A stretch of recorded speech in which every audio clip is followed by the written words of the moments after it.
So as you get older, what kind of stuff do you start getting into in high school? Well, before high school, I ended up having a little fight where I put the girl eye out. I think I was 12. Oh my God, with the stick. I forgot about this story. Oh, I listened to this like a few months ago and I forgot about it till right now. I was 12. I think I was 12. And see, people think, oh, she hit that girl with a stick because her eyes was green. And, you know, they just don't know. I was a kid. Things was going on in the household when I had to go to my grandmother's house, you know, and just a lot of anger. Right. A lot of anger. And then, you know, I'm 12 years old, had some kind of lemonade. I don't know what kind of goddamn stand. But me and a couple friends that I grew up with, the girl, we let her keep the money because she was the oldest. Right, and she spent it all. She spent the money and had the nerve to come over there with her little gym shoes on and her little dress. Where's our money? We got to go to, you know, there was a little store called Kingsway. You remember the white punky seat gym shoes? We wanted to all get a pair of those, and she spent the money on herself. So right. Somebody pushed it to me, and I pushed it back to them, and they was pushing her around. Like, it was three of us in a circle pushing on her. Uh-huh. And then they pushing it to me, and I just got angry at them. I just grabbed the stick up, and it had a little point to it. But, you know, I was always taught. We walked a very long way to school, right? Uh-huh. So my grandmother used to say, hide bricks and sticks in the bushes, you know, for protection in case you get the crazy men come around trying to grab the girl. So I always lined that up. Wow, that's smart. I did that for years, 6th grade, 8th grade, lining those sticks up. So my grandma had always taught us to pick up something.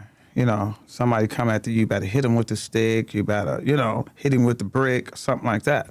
So my first reaction is to pick the stick up, and I jugged her in the eye. Right. And I brought it home.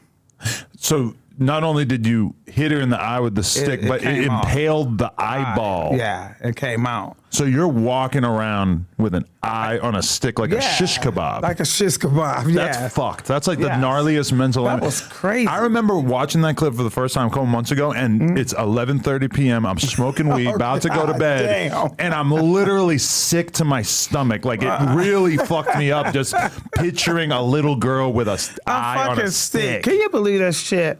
That was terrible. I brought the eye home on a stick behind my back. And I had the little blood on me, and my grandma said, what have you done? Right. I said, well, she deserved it. She was like, what did you do? I said, she deserved it. She stole our money. And she was like, stole? You don't even have a lot of money. I'm like, but she stole what we had. Right. And I went on in the house with before I went in the house, she grabbed my hand up, and the eye was on the stick, and she took it and threw it. What? And Rhonda?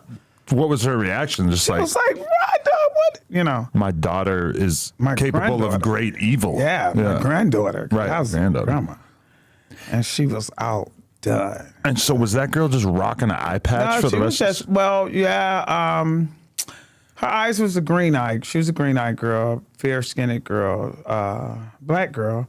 And the fact that her eye, she's an attractive girl. The fact that her eye is gone, she's walking around with no eye. And years ago like that, they didn't do anything really much but make, like my parents' bank accounts was drained. They took money from your parents? Yeah, they had to pay for her eye. She had a glass eye that she had to get.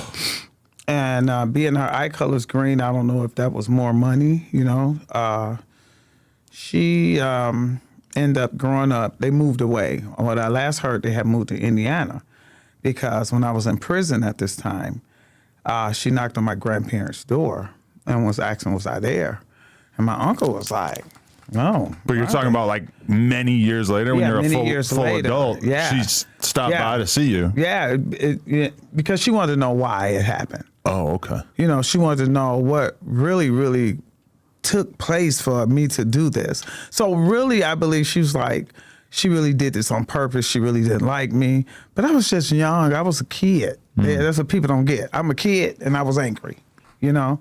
And my uncle, when she stopped by, my uncle said, you know, Rhonda's not here. She was like, well, I know she's grown up and moved away. Can you give her number for me? My uncle said, she's in prison. She said, oh, I thought she'd be there one day. So she probably felt that as me being a little angry kid. I mean, honestly, like prison basically exists for the people who stab people's eyeballs with sharpened wooden sticks and then carry it around like a shish kebab. That is really like what the prisons exist for, right? Right. Okay, I've had a few different times in my life where I like punched somebody and like fucking broke their teeth out or like really kicked somebody's head in good. Damn, you was fucking them up too, huh? There was a lot of fighting when I was a young kid, but like a lot of times I would feel like just really like dirty afterwards. Like it would kind of my head just even if I felt like they deserved it. You felt bad afterwards. Even though I felt like they deserved it, it still just made me feel kind of sick just thinking about it. You had a conscience. Yes. I didn't have a conscience. When I did it. I ain't had no conscience. Right. I didn't have no conscience, Adam. That was crazy. Wow. Do you think I'm crazy? I mean, I think if you could do that to someone as a little girl and not feel some sort of, repentance afterwards. I didn't do it until I got grown. I didn't feel like that. As a teenager, in my 20s, none of that. I didn't never feel things like that. I never feared anything.